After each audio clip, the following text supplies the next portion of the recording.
Okay, guys, welcome back to the Media Boss Podcast. Like I said, I have the champion here, the man here, Mr. Griffin, I should say, or should I call you sir? Griff is great. Oh, Griff. Okay, I like that. My mother called me Jeffrey, but my friends call me Griff. Okay, I'm your friend, brother. Absolutely. Definitely not your mother. No. No. So, Jeff, I'm Griff, I should say. Yeah. So let me ask you. I don't even know where to begin. Well, yes, I do. Yes, I do. Guinness? Guinness. How? Not the drink. Not the drink. Not the drink. How? Not the drink. So here's the deal. I love the quote by Sir Winston Churchill that says, "To every man there comes that special moment when he is figuratively tapped on the shoulder and offered a chance unique to him and fitted to his talents." Yeah. What a tragedy if that moment finds him unprepared or unqualified for the work which would be his finest hour. Ooh. How many times have you been tapped on the shoulder? How many times have you been given that opportunity to shine, to make it your finest hour? You know, I'm looking back in my life, and especially when I was younger, when I was, dating, and I'm like, there were opportunities where I was tapped on the shoulder and I was unprepared and unqualified. And the work which would have been my finest hour passed me by. Yeah. And so especially dating. Yeah, right.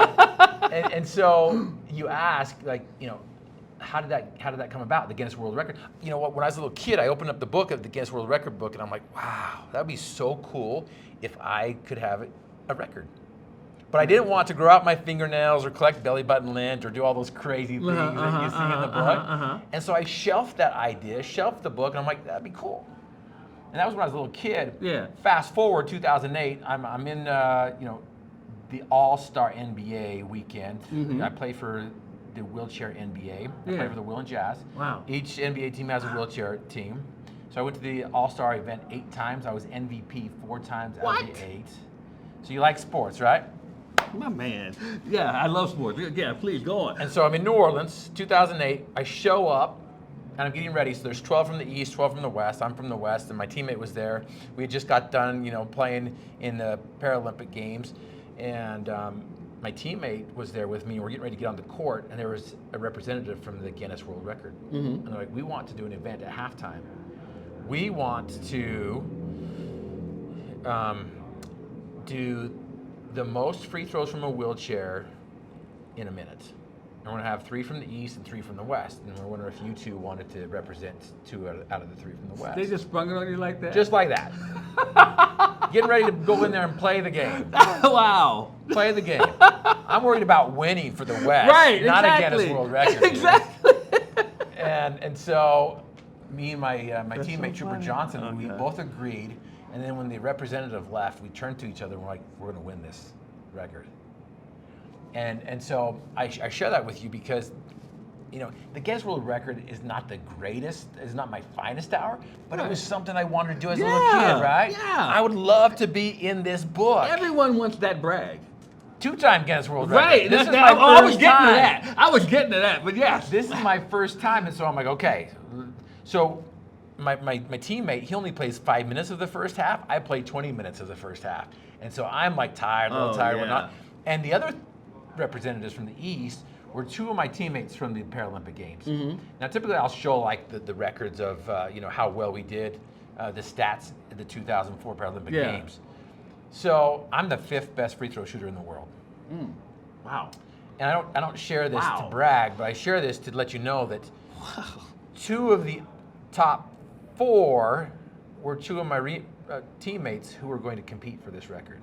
The number 2 free throw shooter in the world was on the East side. He was going to participate. Oh my God. The 4th best free throw shooter in the world, he's going to participate.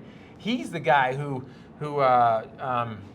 in 2018 was the first male American amputee to summit Mount Everest.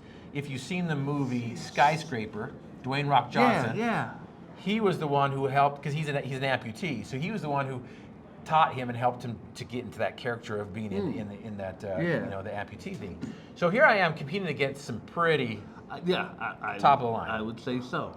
Wow. And the reason why I share that with you, long story short, is halftime comes, my teammate gets up there, who's the 2nd best free throw shooter in the world. You've got the mascots, you got the cheerleaders, you got the representatives, you got the lights, you've got the people in the stands. And here he is at the free throw line, trying to get as many free throws in a minute from a wheelchair. So they say, go, boom. He starts shooting, clank, clank, clank, clank, clank, clank, clank, makes splash, splash, clank. 60 seconds later, stop. He gets 6. 6 from his chair in a minute. And I turn to my teammate and I'm like, either he sucks or this is hard. He's the number 2 free throw shooter in the world. My buddy gets, another guy goes, he gets 6. Then my buddy, who's the number 4th, Jeff Glassbender is his name. He gets up there. 60 seconds later, 9. So he improved by 3. Now it's my turn. So I go up there. I'm like, okay. I've been tapped. Yes, you've been tapped. They've been tapped. There's 6 of us have been tapped. Right. I've been tapped. So I get up there. And They tapped out though. Well, I like that. I go with that. You go with that. So I get up there, and something that I've been teaching these last 30 years, that world record leaders follow and finish with exactness. That world record leaders follow with exactness. If you want to be a world record leader, there's certain things you got to do. Yeah.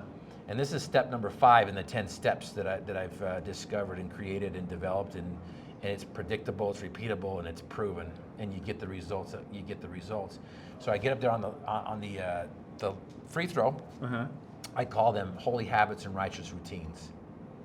You got to have some habits that are so holy that you do them day in, day out. Those routines have got to be so in the forefront and so righteous that nothing's going to get in the way. Yeah. Same cheerleaders, same mascots, same representatives, same lights, same people in the stands. Yeah. Here I am, so I'm going through my routine. So I go through my routine, and they're like, ready? I'm like, ready. Boom, go, bam, splash, splash, splash, splash, splash, splash, splash, splash, splash. After about 15, I'm like, this is easy. Clank, clank, clank, clank. And I'm like, oh no. Oh, the mind playing tricks. I'm like, I know how to fix this. I'm like, I'm sorry. And then splash, splash, splash. 60 seconds later, it stops. I start rolling over to my bench, and they yell out, 26. The official count, though, from Guinness was 25. But my teammate hasn't gone yet. Uh-oh. Yeah, the same one that we turned to each other like, I'm getting this. Yeah.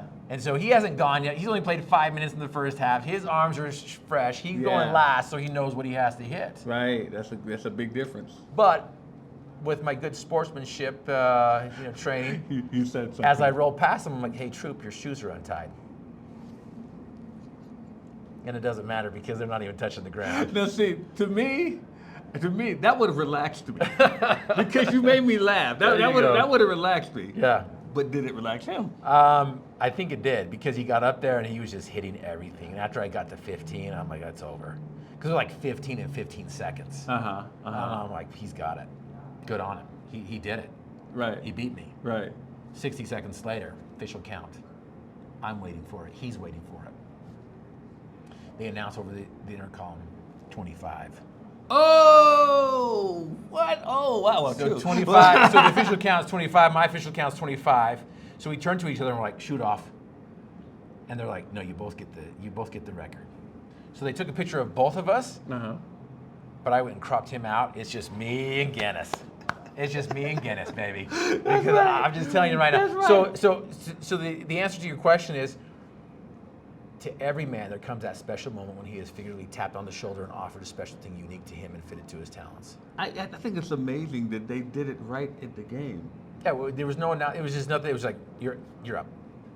Wow, that's just amazing to me. And it was nothing you were preparing for. No. Well, you were. You were preparing for it. You've been preparing for it for your life. Right. You just didn't know when the moment was going to come. Right. So yeah, you were preparing for it, and that's amazing that you stepped up when the time came. Right. I planted the idea of being in the book of Guinness World Record, but I committed to being excellent in everything I do. And so I went through that routine day in and day out. I practiced it over and over and over. My teammates knew what my routine was before I even went through it. But because, when pressure is applied, what typically happens to performance? Well, you're either going to perform higher or you're going to crumble. Right, and most people crumble. Most people, the results are worse. And a lot of people think that I'm going to rise to the occasion. I'm going to rise to the occasion when that pressure is. No, that's a bunch of crap. We don't rise to the occasion. We decrease Yeah. to what's familiar, And comfortable. to what's comfortable. Yeah. That's huge. And so if we're not consistently trying Yeah. to make ourselves be comfortable being uncomfortable, Ooh, yes. we're not going to be those world record leaders that we're intended to be. I always say success and comfort don't mix. No. And success and convenience don't mix either. You're gonna have to get uncomfortable in order to be successful. That's incredible. So you've done this twice. Correct. You- Correct. At least the second time you a little bit more prepared. No, because we didn't know it was going to happen. Are you serious? The second time too? The following year, the same representatives. It's a different event. We want to do the most consecutive free throws from a wheelchair. Oh my goodness. So you got two different. Two different ones. Wow, Two okay, different ones. okay. And so same thing. We, again, it's going with free throws. I'm like, okay, I got this. I'm going to go through my routine. And so sure enough, I got it that year as well. And so 2 years in a row, 2 Guinness World Records. Same competition? Different competition. Okay. One was 30. One was the number of free throws from a wheelchair in a minute. I mean the same competitors, I should say. Yes, the three that I talked to you about were Yeah. there plus 2 others. Wow, that is amazing.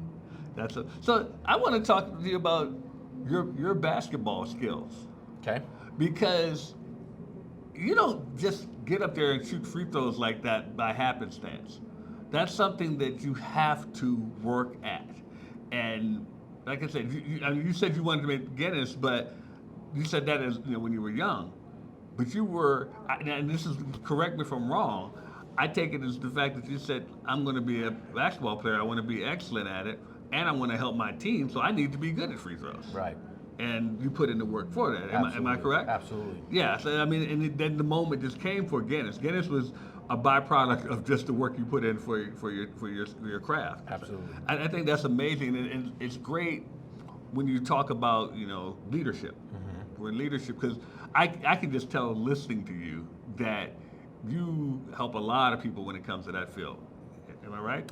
Absolutely. In fact, what's interesting too is your listeners, there's nothing out there like this. So what we do here is we provide, a top level, once in a lifetime, unique experience for executive leadership training, to where they either come to us or we go to them. We put them in wheelchairs.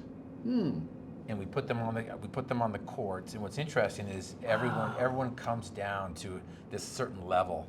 And so you're all on the same level. If you have issues that you're working with your executive team, what happens is it breaks down those barriers, it breaks down those walls. Yeah. You get into the issues really quick, but you do it in a way where you're playing. And so we use the wheelchair basketball experience as an opportunity for your executive leadership team to have this experience. You're playing a game, then you can stop, you can assess what happened, you can assess how you felt disabled, passing a ball, dribbling a ball, shooting a ball, pushing your wheelchair down the court with your arms, without the ball, sometimes with the ball. And so then you're able to talk about all these leadership principles. It's a and level everything playing else. field. Absolutely. Yeah. And what's interesting is the athletes become and then they have an opportunity to actually compete. But then now you put yourself on a certain level to where now you can have these crucial conversations that you weren't able to have before, because you're always in that compete mode. Yeah. And so I've learned tons. Learned tons of life lessons on the basketball court, but leadership lessons as well. And so that's amazing. It's a great opportunity to, take some of these things that I've learned on the court and put them in the executive boardroom, in the boardroom. I love that. I mean, it's cool, because with that method right there, it reminds me of a conversation I had recently about when I was a kid. We would always play football, and I used to love playing in the snow. And a lot of people hated playing in the snow. I said, in the snow, nobody's faster than you. Nobody's stronger than you. Everybody's the same in the snow. And what you did is you made that for the business world. So some people hold themselves higher than other people. Some people put themselves lower. But when you're all in the wheelchair, you're at the same level. Right. And you have to be able to work together to make it happen. I love that. How did you think of that? Well, it was, there was a local company down here that we want to give it a unique experience, leadership experience to our company. It was a outdoors alarm system company. And we're like, well, what if we just put together a round robin basketball team with your group? We'll bring the chairs, you provide the people, and then we'll give a little leadership lesson. We'll give a little keynote. We'll make this an experience. The winners, you can send them to Disneyland, or you can do whatever you want to, right? And really have some fun with it. So it just came out of, let's try to do something unique, but then it's I've done it 3 other times, and this is with some high level entrepreneurs, business owners, executives, coaches, and they always talk about that experience. Wow. And so I'm like, well, why not bring this on the road? Why not take this out there and make it available for everybody instead of just the small few who have never heard about it? That is so cool. I mean, it's so innovative. That's what I like about it, and it's so I hate this phrase, but I'm going to use it. Out of the box thinking. Yeah. I hate out of the box. I said outside. I said this to a billionaire I spoke to one time. His name's Michael Roberts, and I said to him, I said, I need to think more outside the box. He looked me dead in the eye and said, "Why are you in a box?" and I said, I guess I put myself there. Yeah. And so I stopped using that ever since then. Yeah. And I said, I'm not going to put myself in a box anymore. No. So I want to, I'd be remiss if I didn't bring up your books, my friend. So Absolutely. let's talk about Endless Possibilities. That's Yes. right. I'm putting it up here for you guys Absolutely. to see. Then that's my second book that I've written. Okay. Endless Possibilities is the 90-day recipe for world record results. It's what everyone wants. Like, Griff, give me the results. They hire me so that we can change the results. Yeah. So that they can get the results they want to. For example, a bank called me in and they wanted me to share with them what I believe is the foundation of every solution or every problem, right? Because the problem is the problem, because we all have problems. And so this second book, this book right here, I'm Possible, that's the genesis, that's the origin, that's where the endless possibility comes from. And so everyone wants the results, right? Give me the results. And by the way, I came in, shared with them the 3Ds, introduced them with them, taught them how to overcome their mental paralysis. I may be in a wheelchair, but I've learned that most of us... That's the biggest one. Yeah, most of us, if not all of us, are paralyzed from the demons of doubt, fear, and complacency. Ooh, my goodness. And that's what kills us. That's what keeps us from obtaining those dreams that we have, that we've maybe stuffed down inside or whatnot. But so the first one, I'm Possible, are the 3Ds. It's the foundation. The Endless Possibilities is kind of like the tools that will help you change the programming, because we all have past programming. We all have that poor programming. We all have that programming that's keeping us from obtaining what we know is inside of us. Yeah, you're right. You're right. And yeah, I'm with you. So Griff, my friend, before we wrap up here, is there anything that our audience can support you in? Well, if you're looking for an executive leadership experience, reach out to me. If you're looking for a transformational message that's going to increase your bottom line, that may look like a keynote speech. That may be an executive training. It may be at a workshop. It may be the online course, the 10-step online course that I have available for anyone out there. And so, if anyone is looking for those things to where they want to be a successful leader or a leader of success, which are two different things. If they want to be, a Guinness World, leader, or a top-notch Olympian leader, we've got the tools, we've got the skills. If they go to griffinmotivation.com, Okay. Griffin, Yeah. motivation, and they reach out to me on the contact page, we'll come out, we'll transform your group, your team, and to give your listeners a free gift. Oh, wow. The 3Ds are the foundation of every problem, but there's a footings. There's something that's at the footing of the foundation. You got to lay the footings before you build the foundation. Yeah. And the footings is the possibility principle. And that's going to just change their life. And there's five benefits that come from it. We're not going to get into it, but if you go to my website and go to the contact and you put in the subject line Possible, we'll send you that principle. There you go. There you go.